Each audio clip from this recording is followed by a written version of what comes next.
Assalamualaikum warahmatullahi wabarakatuh. Shalom. Perkenalkan, nama saya Gisela Indah Alfeparia Rapar, kelas 12 MIPA 1, SMA Negeri 1 Tomohon. Pada praktek hari ini, saya akan melakukan tentang materi uji sifat koligatif larutan. Sebelum saya memulaikan praktek hari ini, saya akan menjelaskan sedikit tentang apa itu sifat koligatif larutan, khususnya pada tekanan osmosis. Sifat koligatif larutan adalah sifat larutan yang tidak bergantung pada jenis zat terlarut, tetapi bergantung pada konsentrasi partikel zat terlarutnya. Kemudian, apa itu osmosis? Osmosis adalah perpindahan molekul air dari konsentrasi yang lebih rendah melalui membran semipermeabel. Membran semipermeabel hanya bisa dilalui oleh zat pelarut, contohnya air. Sebelum saya memulaikan praktek hari ini, saya akan menunjukkan kepada kalian alat dan bahan apa saja yang saya gunakan kali ini untuk kelengkapan praktek pada hari ini. Simak video berikut ini. Yang pertama ada wadah, air, garam, gula, tomat, dan juga sendok. Langkah kegiatan pertama, kita memasukkan gula dan garam ke dua larutan air secara pisah. Pertama, kita memasukkan gula.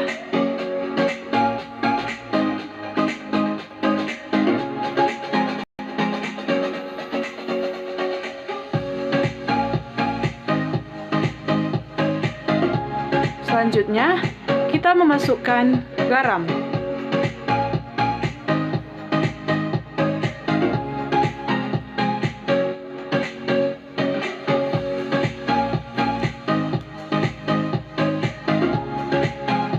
Jangan lupa untuk mengaduknya agar tercampur secara merata.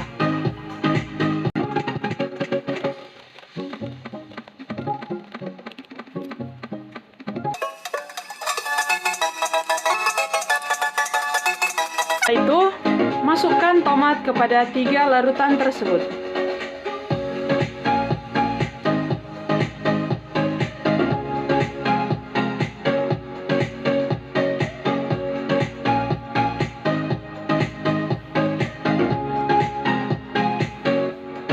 Diamkan kurang lebih 1 jam.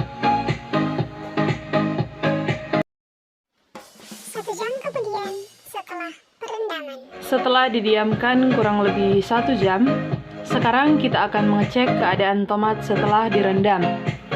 Pertama, pada larutan air mineral.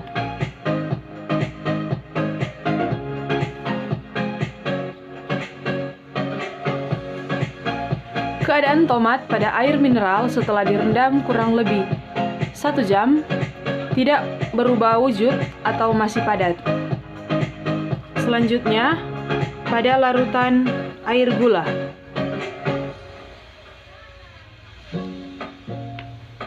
Pada larutan air gula, keadaan tomat berubah menjadi mengerut dan memiliki tekstur yang agak lunak. Sedangkan pada larutan air garam, tomat mengerut dan menjadi sangat lunak dibandingkan dengan kedua larutan lainnya.